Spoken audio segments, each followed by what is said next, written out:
mga pagkakataon ba sa iyong buhay na masyado ka nang bilib sa sarili mong kakayahan at tinamong tagumpay at hindi mo na kinikilala ang Diyos bilang pinagmulan ng lahat ng meron ka?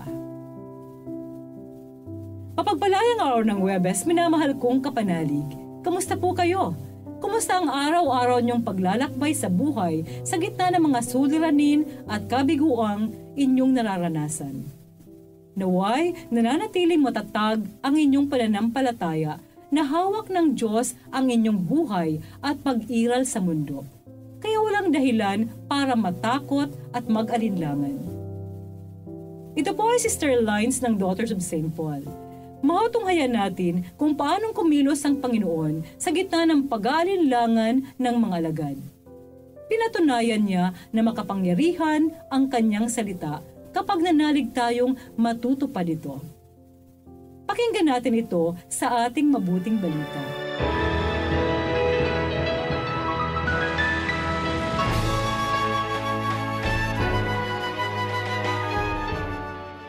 Dinagsa si Jesus ang napakaraming taong nakikinig sa salita ng Diyos at nakatayo naman siya sa baybayin ng lawa ng Genesaret. Nakita niya noon ang 2 bangka sa baybay. Kaya sumakay siya sa isa rito na pag-aari ni Simon at hiniling dito na lumayo ng kaunti mula sa dalampasigan. Umupo siya at mula sa bangkay sinimulang turuan ng maraming tao.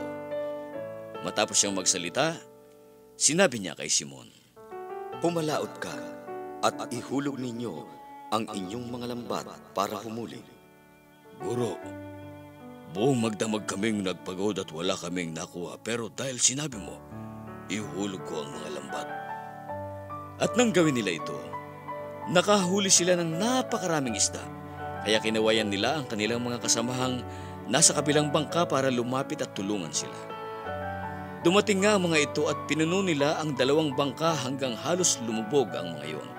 Nang makita ito ni Simon Pedro, nagpatira pa siya sa harap ni Jesus at sinabi, "Lumayo ka sa akin, Panginoon, sapagkat taong makasalanan lamang ako."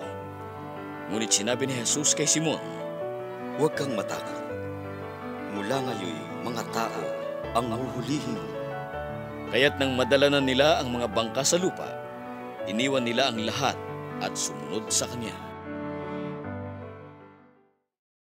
Mga kapanalig, posible ang lahat ng bagay kung kaagapay natin ng Panginoon sa ating buhay.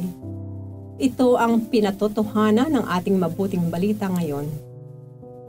Magdamag na ng isda sina Simon Pedro at mga kasama niya, pero wala silang nahuli kahit isa man lamang na isda.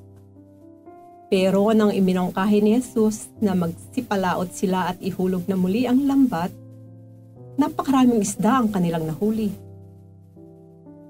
Minsan, umiiral sa ating pagkatao ang pagiging sobrang bilib sa sarili. Hanggang sa umabot tayo sa puntong parang binabaliwala na natin ang Diyos. Kumikilos tayo na parang nakadepende ang lahat sa ating kakayahan. Totoo na pinagkalooban tayo ng Diyos ng sapat na talino at kakayahan na kinakailangan nating payabungin at gamitin sa tama para sa ikabubuti ng ating sarili at kapwa. Pero minsan, hindi natin ginagamit ang ating talino at kakayahan sa tamang paraan. Lalo na kapag umiiral ang ating kumpiyansa sa sarili at bilib na bilib tayo. Na ang tinamo nating mga tagumpay ay bunga ng ating sariling pagsisikap, kaalaman at abilidad. Kapag ganito na ang ating disposisyon, parang binabaliwala na natin ang Diyos na siyang nagbibigay sa atin ng grasya upang mapagtagumpayan ang mga hamon at balakid na nararanasan natin sa buhay.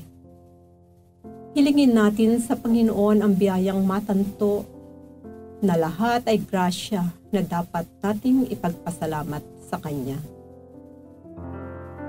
Manalangin tayo.